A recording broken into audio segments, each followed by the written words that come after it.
I never imagined I'd be writing this post, but here I am at 2 a.m. trying to make sense of my life. I'm Maria, 52, and I've been married to Philip, 55, for the past 15 years. Philip has 2 kids from his previous marriage, Michael, 28, and Melanie, 26. Their mom passed away from cancer when they were young, and I came into their lives when they were 13 and 11. The beginning wasn't easy.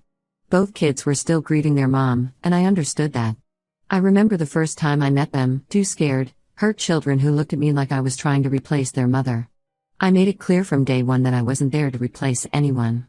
I was just hoping to be another person in their life who cared about them. It took time, but slowly things changed.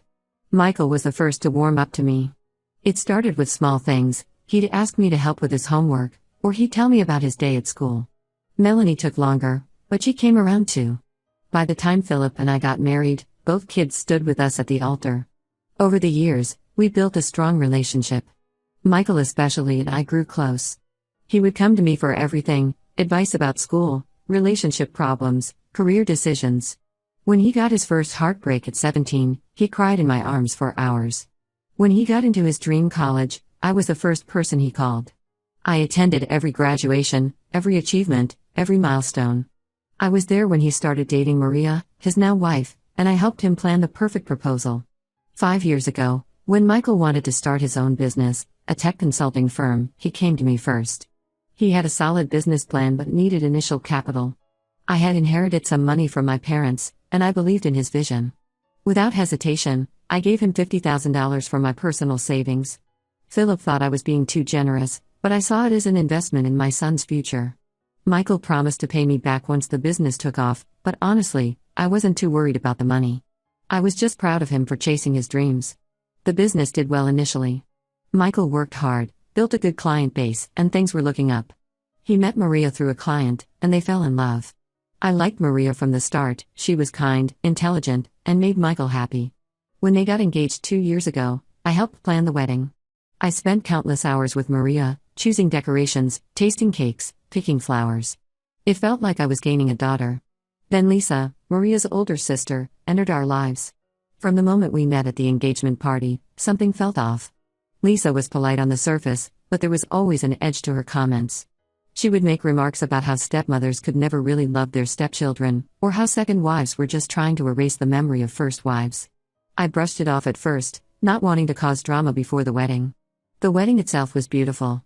I cried when Michael thanked me in his speech, calling me his second mom. Everything seemed perfect. Until it wasn't. A week after the wedding, Michael stopped answering my calls and texts. At first, I thought he was just busy with newlywed life. But then weeks passed, and still nothing. He blocked me on all social media. When I went to his house to check on him, Maria answered the door looking uncomfortable. She said Michael didn't want to see me and asked me to respect his wishes. I was devastated and confused. What had I done wrong? I racked my brain trying to think of anything I might have said or done to upset him. Philip tried talking to him, but Michael would only say that he knew the truth about me now and wanted nothing to do with me. Melanie was caught in the middle. She still came to visit me, but I could tell she was struggling with divided loyalties. Finally, 3 months after Michael cut contact, she told me what had happened. Lisa had told Michael that she overheard me at the wedding reception, talking to my friend Karen in the bathroom. According to Lisa, I had said I only helped Michael with his business to control him, that I never really loved him or Melanie, and was just using them to stay in their father's good graces. She claimed I said I couldn't wait for them to move away so I could have Philip to myself, and that I was glad their real mother wasn't around to interfere. I felt physically sick hearing this. These were vicious lies. I would never say anything like that. I love those kids like they're my own. The conversation Lisa claimed to have overheard never happened. I hadn't even gone to the bathroom with Karen that night. But Michael believed every word without even asking me about it. 15 years of love and trust, gone because of one person's lies. For 2 years, I watched from afar as he built his life. Maria gave birth to their son last year, my first step-grandchild. I wasn't allowed to meet him. I saw pictures on Melanie's phone when she visited. Every holiday, every birthday, every family gathering was incomplete. Philip would split his time between us, trying to maintain relationships with both his son and his wife. I felt guilty for putting him in that position, but I hadn't done anything wrong. Then last week, at 11 p.m., there was a knock at our door. I opened it to find Michael standing there. He looked terrible, tired, stressed, unshaven. His clothes were wrinkled, and he had dark circles under his eyes. Without preamble, he told me his business was failing. He had made some bad investments, trusted the wrong people, and now he was at risk of losing everything. He needed $100,000 to save his business. I stood there, looking at this young man who had believed the worst about me without a second thought, who had cut me out of his life for 2 years, who had denied me the chance to meet my grandchild, and now wanted my help.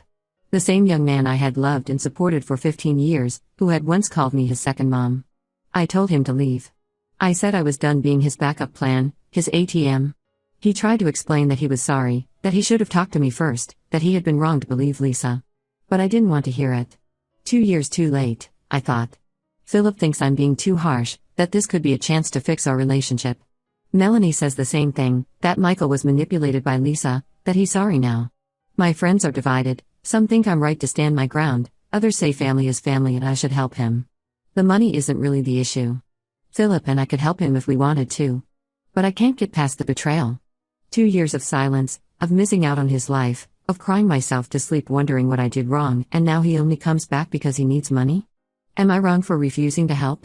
Should I give him another chance? I don't know what to do anymore. Update 1: I never expected my last post would get so much attention. Thank you all for your support and advice. Unfortunately, things have gotten more complicated, and I need to get this off my chest. After I refused to help Michael, he went behind my back to Philip.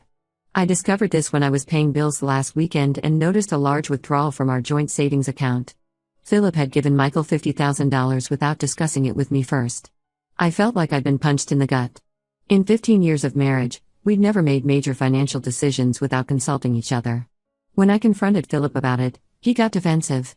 He said he couldn't watch his son lose everything he'd worked for. He argued that as Michael's father, he had a right to help his child regardless of what happened between us. When I reminded him about our agreement to make financial decisions together, he said this was different because it was his son, not some random investment. The argument escalated quickly. I felt betrayed all over again, but this time by my husband. Philip accused me of being vindictive, of using the money to punish Michael. I told him he was enabling Michael's behavior, teaching him that he could treat people badly and still get what he wanted as long as he went to Daddy for help. Philip spent that night in the guest room. We barely spoke for 3 days. The tension in the house was unbearable. Melanie visited during this time and could tell something was wrong, but we tried to keep our problems to ourselves. We didn't want to put her in the middle any more than she already was.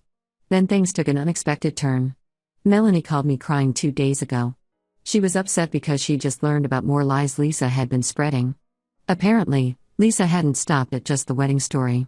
She told the entire extended family that I had manipulated Philip into marrying me for his money. She claimed I had tried to turn Michael and Melanie against their dead mother's memory by taking down her photos and refusing to let them talk about her. The worst part? Lisa told everyone I had threatened to divorce Philip if he helped Michael with his business. None of this was true. Philip and I had struggled financially in the early years of our marriage. I was a middle school teacher then, and he was just starting to rebuild his construction business after the 2008 crash. We worked hard for everything we had. As for their mother's memory, I was the one who helped the kids make a memory book about her. I spent weeks helping them gather photos and write down their favorite stories about her. The book sits proudly on our living room shelf to this day. But here's where everything changed. Michael's wife Maria finally broke her silence. She called me yesterday, crying and apologizing. She admitted that she had known Lisa was lying, not just about me but about other family members too. She had proof, screenshots of text conversations where Lisa bragged about causing drama in families just for fun. In one message, Lisa wrote about how amusing it was to watch families fall apart because of her stories. Maria explained that she had wanted to speak up sooner, but Lisa had dirt on her family. Lisa had threatened to reveal some damaging information about Maria's father if Maria ever exposed her lies. Maria had kept quiet to protect her family, but she couldn't take the guilt anymore, especially after seeing how Lisa's lies had torn our family apart. Michael came to see me today, with Maria. They showed me everything, the text messages, the evidence of Lisa's manipulation. Maria had been collecting proof for months, documenting every lie, every manipulation. It was worse than I thought. Lisa hadn't just told one big lie at the wedding. For months before that, she had been feeding Michael small lies about things I supposedly said or did. She told him I complained about having to help with his business. She claimed I made fun of his relationship with Maria behind his back. She even convinced him I had tried to talk Maria out of marrying him. It was a systematic campaign to poison him against me, and it worked because he trusted her. She was his wife's sister, after all. Michael broke down crying when he saw all the evidence. He apologized over and over, saying he had been stupid and wrong. He admitted that deep down, he'd had doubts about Lisa's stories, but she had played on his insecurities so well. She reminded him that his birth mother hadn't lived to see him grow up, suggested that maybe I was just pretending to care about him to keep Philip happy. I sat there listening to all this, feeling numb. On one hand, I was relieved to finally understand why Michael had turned on me so completely. On the other hand, the pain of his betrayal felt fresh all over again. Yes, Lisa had manipulated him, but he had still chosen to believe the worst about me without even giving me a chance to defend myself. Philip was there too, listening to everything. He looked sick when he realized how thoroughly we'd all been manipulated. He apologized for doubting me, for giving Michael the money behind my back. He promised to get the money back from Michael. I'm still processing everything. The betrayal feels different now, it shifted from Michael to Lisa. But I can't forget how easily Michael believed the worst about me. 15 years of love and trust should have counted for something. Philip wants me to forgive Michael now that we know the truth. He says Michael was a victim too. But was he really? Yes, Lisa manipulated him, but he was a grown man who chose to believe lies about someone who had loved him for 15 years. He chose to cut me out of his life without a single conversation. He chose to deny me the chance to meet my grandchild. I don't know how to move forward from here. The truth is out, but the damage is done. How do you rebuild trust after something like this? Update 2: The situation has evolved in ways I never expected, and I need to share what's happened since my last update. After Maria exposed Lisa's lies, it was like opening floodgates. More family members started coming forward with similar stories about Lisa, and the picture that emerged was disturbing. Lisa's own brother Tom reached out to me. He explained that Lisa had done the same thing to his ex-wife Jenny 3 years ago. She had systematically fed Jenny and Tom lies about each other until their marriage fell apart. By the time they realized Lisa was behind everything, the damage was irreparable. They had already divorced, and Jenny had moved to another state with their kids. Maria's cousin Amy had a similar story. Lisa had almost ruined Amy's relationship with her parents by convincing them Amy was secretly addicted to drugs and stealing from them. The truth only came out when Amy's parents caught Lisa planting empty pill bottles in Amy's old room during a family gathering. Michael and Maria have completely cut ties with Lisa. It wasn't easy for Maria. Lisa is still her sister, but after learning about all the other families Lisa had hurt, Maria realized there was no other choice. Their parents are devastated, caught between their daughters. Lisa tried to turn them against Maria, claiming she was lying about everything, but the evidence was too overwhelming. The hardest part for me has been watching Michael try to make amends. He's been coming around more often, trying to rebuild what we lost. Last week, he finally brought his son, my grandson, to meet me. Looking at that beautiful baby boy, who is Michael's eyes and Maria's smile, I felt a mix of joy and profound sadness. I had missed his birth, his first smile, his first words. Those are moments I can never get back. Philip has been trying to fix things too. He managed to get the $50,000 back from Michael. It turns out Michael hadn't spent it yet, he was too guilty about taking it behind my back. Philip put it back in our joint account and promised never to make such big financial decisions without me again. He's been extra attentive lately, clearly trying to make up for doubting me. Michael's business is still struggling. The financial advisor he hired painted a pretty grim picture. Years of bad decisions and mismanagement have left the company deeply in debt. Michael admitted that he had been so distracted by the family drama that he made several poor business choices. He's trying to save what he can, but it looks like the company might not survive. What hurts the most is realizing how much time we've lost. Michael showed me videos of my grandson's first steps. I watched them alone in my room, crying over all the moments I should have been there for. Maria offered to make me copies of all their family photos and videos from the past 2 years, but it's not the same as having been there. The family dynamics have shifted completely. Melanie, who was caught in the middle for so long, is finally able to spend time with both Michael and me together. She admitted that keeping the peace between us had been exhausting. She had known something wasn't right about Lisa's stories but hadn't known how to prove it. Last Sunday, we had our first family dinner together in 2 years. It was awkward at first. None of us knew quite how to act around each other. The easy comfort we once had is gone, replaced by careful politeness and hesitant conversations. My grandson was the only one unaffected by the tension, happily bouncing between family members and bringing unexpected moments of joy to an otherwise strained evening. The hardest part has been dealing with my own feelings.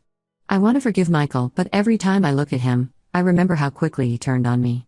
He had known me for 15 years, watched me love and support him through everything, yet he believed Lisa's lies without question. That kind of hurt doesn't just go away because we found out the truth. Michael keeps asking what he can do to make things right. The problem is, I don't know if anything can make this right. We can't go back in time. We can't undo the hurt, the lost moments, the broken trust. Sometimes I look at him and still see that angry young man who believed I never really loved him. Other times I see the boy I helped raise, who used to come to me with every problem, every joy. Philip thinks time will heal everything, but I'm not so sure. Some wounds leave scars that change us forever. I'm trying to move forward, but I don't know if things will ever be the same again. Update 3. It's been 6 months since my last update, and many of you have asked for another one. A lot has changed, and I've made some difficult decisions that I want to share. Michael's business finally failed last month. Despite his efforts to save it, the debts were too much to overcome. He had to let go of his employees and close the office. He's now working as a project manager at another tech company. The failure hit him hard. This was his dream, after all. But maybe it's a blessing in disguise. He's working regular hours now, spending more time with his family, and learning from his mistakes. Our relationship has settled into something I never expected. While we see each other at family gatherings, and I spend time with my grandson, the close bond we once shared is gone. I've accepted that some things can't be fixed, only rebuilt differently. Michael still tries sometimes. He'll call for advice or invite me to lunch, but there's always an undercurrent of tension, a reminder of what we lost. Philip struggled with my decision to maintain this distance. He wanted everything to go back to normal, for us to be one big happy family again. But after months of arguments and discussions, he's finally understood that normal isn't possible anymore. He's learned to respect my boundaries with Michael, even if he doesn't fully agree with them. Lisa tried to worm her way back into the family's good graces. She showed up at our door 3 months ago, crying about how she needed help. She claimed she had mental health issues, that she was seeing a therapist, that she never meant to cause so much pain. I shut the door in her face. Mental health issues might explain her actions, but they don't excuse them. She robbed me of 2 years with my family, and no amount of apologies or excuses can fix that. Maria and Michael had another baby 2 months ago. This time, I was there. I held my new granddaughter minutes after she was born. It was a beautiful moment, but it also reminded me of everything I miss with my grandson.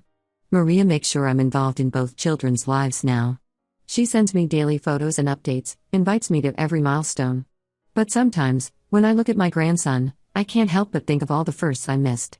Melanie got engaged last month. During the party, Michael gave a speech about family and forgiveness. Everyone cried and hugged, talking about how wonderful it was that we'd all moved past the drama. But they don't understand. It's not about holding a grudge.